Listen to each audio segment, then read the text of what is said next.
Nehru ji, Nehru ji, Nehru ji, sir सुनिए तो। Nehru ji, sir हम व्हाट्सएप यूनिवर्सिटी से आए हैं। वहां एक कोर्स चलता है, डिस्कवरी ऑफ नेहरू। वहीं से आपको डिस्कवर किया है। गुड मॉर्निंग पोस्ट करते थे पहले सर, अब हर बात पर नेहरू पोस्ट करते हैं। मैं आपको आपसे ज्यादा जानता हूं। नेहरू जी, नेहरू जी, नेहरू जी, देखिए ना, ताकिए ना। आप सुन क्यों नहीं रहे? आप बोल क्यों नहीं रहे? आप मुड़ क्यों नहीं रहे?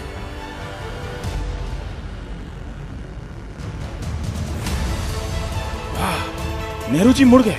ब्रेकिंग न्यूज, नेहरू जी मुड़ गए। जवाहरलाल हाजिर हों, जवाहरलाल हाजिर हों। नौजवान बेरोजगार हैं, जवाहरलाल हाजिर हों। कश्मीर में आतंकवाद है, जवाहरलाल हाजिर हों। सीमा पर तनाव है, जवाहरलाल हाजिर हों। नौकरियां गायब हैं, जवाहरलाल हाजिर हों। अनाजों के दाम नहीं हैं, जवाहरलाल हाजिर हों। अस्पतालों में डॉक्टर नहीं हैं, जवाहरलाल हाजिर हों। स्कूलों में मास्टर नहीं हैं, जवाहरलाल हाजिर हों। नल में पानी नहीं है, जवाहरलाल हाजिर हों। मेरे घर में बिजली नहीं है, जवाहरलाल हाजिर हों। मेरे घर में मच्छर बहुत है, जवाहरलाल हाजिर हों। जवाहरलाल हाजिर हों।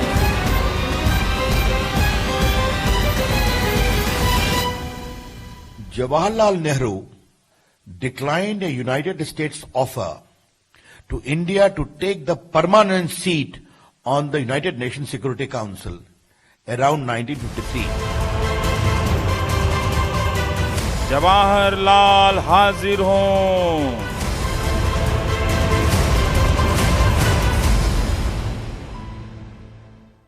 नमस्कार, मैं रवीश कुमार। भारत ने अपनी समस्याओं को पहचान लिया है। सारी समस्याओं का एक ही नाम है, नेहरू। भारत में ऐसी कोई समस्या नहीं है जिसकी जड़ में नेहरू नहीं है। अगर नेहरू नहीं है तो वो समस्या नहीं है। दुनिया के पहले ऐसे नेता हैं जिन्होंने अकेले दम पर इतनी समस्याएं पैदा की हैं। ट्रैफिक सिग्नल पर गाय दिख जाए, आपको कहना चाहिए नेहरू दोषी हैं। हार्वर्ड वालों को रिसर्च में हार्ड वर्क करना चाहिए कि क्या कोई ऐसी समस्या है इस वक्त भारत में जिसके लिए नेहरू निर्दोष हैं, दोषी नहीं है। जो कोई भी ऐसी समस्या खोज कर लाएगा जिसके लिए नेहरू जिम्मेदार नहीं है, तो मैं उसे अपने खर्चे से नारियल दूंगा, जिसका नाम है नेहरू नारियल। राजनीति के रामगढ़ में नेहरू फंस गए हैं। 2014 के बाद पब्लिक डिबेट में नेहरू ने ऐसी एंट्री मारी है जैसे कभी किसी जमाने में 2-3 साल के गैप के बाद अचानक अंशुमान गायकवाड़ की टीम इंडिया में वापसी हो जाती थी। चीन ने मसूद अजहर को ग्लोबल आतंकी घोषित नहीं किया, तो इसमें भी नेहरू का नाम आ गया। तो भारत के विदेश विभाग के वरीय पदाधिकारी जिन्होंने फाइल देखी है, वो शपथ पर कहते हैं कि नेहरू जी ने सिक्योरिटी काउंसिल की सीट चाइना को ऑफर की थी, क्योंकि ताइवान उसके लिए उपयुक्त नहीं था। चीन से कोई गुस्सा नहीं है मंत्री जी को, चीन की पिचकारी तक पर गुस्सा नहीं है, मगर रविशंकर प्रसाद नेहरू को जिम्मेदार बता रहे हैं। 1929 में लाहौर कांग्रेस में नेहरू कांग्रेस के अध्यक्ष बनाए जाते हैं। तब उनकी उम्र मात्र 40 साल थी। सोचिए, 40 साल की उम्र का यह नौजवान आजादी की लड़ाई के एक महत्वपूर्ण संगठन का नेतृत्व संभाल रहा था। गांधी लाहौर कांग्रेस में नेहरू का परिचय कराते हुए कहते हैं कि वह निसंदेह एक चरमपंथी है जो अपने वक्त से कहीं आगे की सोचते हैं, लेकिन वह इतने विनम्र और व्यवहारिक हैं कि रफ्तार को इतना तेज नहीं करते कि चीजें टूट जाए। वह स्फटिक की तरह शुद्ध हैं।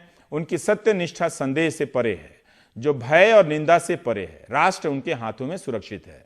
आजादी की लड़ाई में नेहरू 9 बार जेल गए, 3259 दिन जेल में काटे हैं। 9वीं बार जब जेल गए तो 1051 दिनों तक जेल में रहे, यानी 3 साल तक, उससे ज्यादा समय तक जेल में रहते हैं। आजकल के नेताओं की एंटायर डिग्री का पता नहीं चलता, मगर नेहरू ने करीब 550 पन्नों की किताब लिखी है, डिस्कवरी ऑफ इंडिया, भारत एक खोज। हमारे नेता हर बात में नेहरू को जिम्मेदार मानते हैं। कोलकाता के अखबार टेलीग्राफ ने तो कमाल ही कर दिया। वांटेड नेहरू लगा दिया कि जवाहरलाल नेहरू वांटेड हैं और पेज बनाया और उन आरोपों को जमा किया जिसमें 2014 के बाद नेहरू को जिम्मेदार बताया गया है। नेहरू की विरासत को मिटा देने का सुख किसे मिल रहा है और किस कीमत पर मिल रहा है, इसे समझने का वक्त आप सबके पास नहीं है। 2014 के बाद व्हाट्सएप यूनिवर्सिटी में नेहरू के बारे में इतना झूठ बोला गया कि कई लोग उसे सही मानकर मार्केट में घूम रहे हैं। उन जानकारियों को दुरुस्त करना अब असंभव है। इस प्रोजेक्ट के दो मकसद लगते हैं, नेहरू की छवि खराब करना और दूसरा यह साबित कर देना सामने से कि झूठ बोलकर लोगों को उल्लू बनाया जा सकता है। ये व्हाट्सएप इस्तेमाल करते हैं? हाँ, व्हाट्सएप इस्तेमाल करते हैं। अच्छा अच्छा अच्छा, ये व्हाट्सएप से देख रहे हैं? कहाँ से देख रहे हैं? व्हाट्सएप से देख रहे हैं। में तो पंडित नेहरू जी के बारे में आप सुनते होंगे, हाँ, आता होगा। हाँ, प्रथम प्रधानमंत्री थे पंडित नेहरू जी। हाँ हाँ, आजकल तो ऐसे भी इंडिया में छाए हुए हैं, हाँ, हाँ, है ना? हाँ। चाइना के साथ जो हुआ है, आपने सुना है कहीं पे टीवी में हाँ, आता वीटो हो? पावर में रोक रहा है ना चाइना। रोक रहा है ना? हाँ। उसके लिए तो नेता कह रहा है पंडित नेहरू जिम्मेदार है ही, हाँ, है ना हाँ, भाई? हाँ, ये यही है ना? हमारा देश इतना विकास किया हुआ, वीटो पावर में हम लोग फुल पावर होना चाहिए हम लोगों का। होना चाहिए ना? हाँ। तो पंडित नेहरू इसके लिए जिम्मेदार है हाँ, ना? ये तो कहाँ से देखे आप उसको? इसी में देखते हैं वो। व्हाट्सएप में आता है? व्हाट्सएप में आते रहता आता रहता है। हम्म। अच्छा, तो उसका असर आपको उसी से पता चलता है सब? हाँ हाँ, तो बैठ के यही देखते यही रहते देखते रहते हैं, हाँ? यही पता चलता है। हम्म। अच्छा अच्छा, देखते रहिए।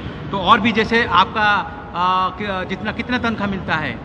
तनख्वाह तो बहुत कम मिलता है। अरे तो उसके लिए अगर आप मानते हैं ना भाई, पंडित जी नेहरू उसके लिए हाँ, जिम्मेदार ये है? हाँ हाँ सही है ना भाई? हाँ, देश का विकास रोक दिए वो। तो आप भी मानते हैं कि वो पंडित नेहरू ने कुछ नहीं किया, कुछ न किए कि देश को बर्बाद कर दिया। बर्बाद कर दिया? हाँ। ये सब कुछ यही व्हाट्सएप में मिला, हाँ? यहीं से आता है आपके पास? अच्छा, पंडित नेहरू के बारे में कोई पढ़े हैं किताब में? नहीं पढ़े हैं। पढ़े हैं? उनके विकास के बारे में कोई पढ़े हैं? प्रधान नहीं पढ़े? विकास के बारे में भी पढ़े हैं। कैसे पढ़े हैं? जैसे पंडित नेहरू जो थे ना, हाँ हाँ हाँ। तो वो दिल्ली में चाहे कहाँ में, मतलब नहर था उनके बगल में। अच्छा। तो नेहरू टाइटल ऐसे पड़ गया उनका। ओहो।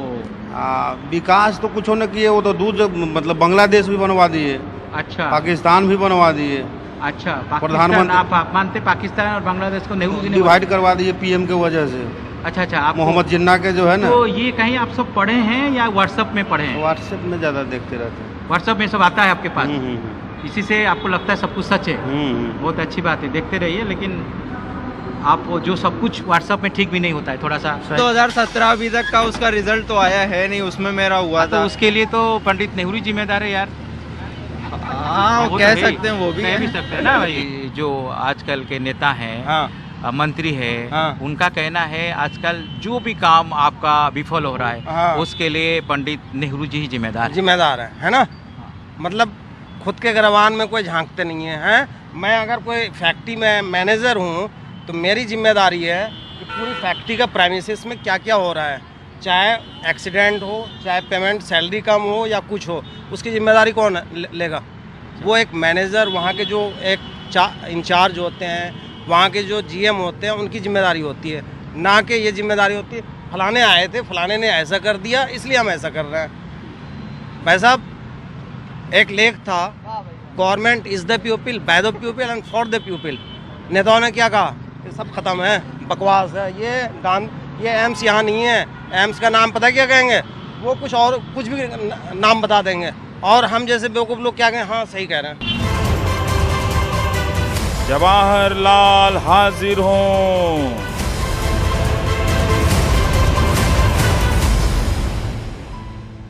तो ये आप देख ही रहे हैं कि हर बात में नेहरू की जिस तरह से वापसी हो रही है। एक छोटी सी बात बता देते हैं कि 1959 में जब यूनेस्को की मदद से भारत में टीवी आया तो नेहरू की वजह से ही आया। और नेहरू अमेरिकी जो मीडिया विषय विद्वान थे विल्बर श्रैम, उनकी अवधारणा में यकीन करते थे। और श्रैम मानते थे कि भारत जैसे गरीब देशों में जहां बेरोजगारी भूखमरी ज़्यादा है, वहां टीवी का इस्तेमाल मनोरंजन के लिए नहीं होना चाहिए, हल्की चीज़ों के लिए नहीं होना चाहिए। और विविधता में एकता, बहुत आवाज़ें, एक दुनिया में बहुत आवाज़ें, इस तरह की अवधारणा पर टीवी आया था। लेकिन टीवी आजकल ठीक इसका उल्टा काम कर रहा है। गरीबी, बेरोजगारी, जहां इस तरह के मुद्दे हैं इस देश में, वहां इन सबको गायब करके मनोरंजन वाले मुद्दे लेकर आपके पास आता है।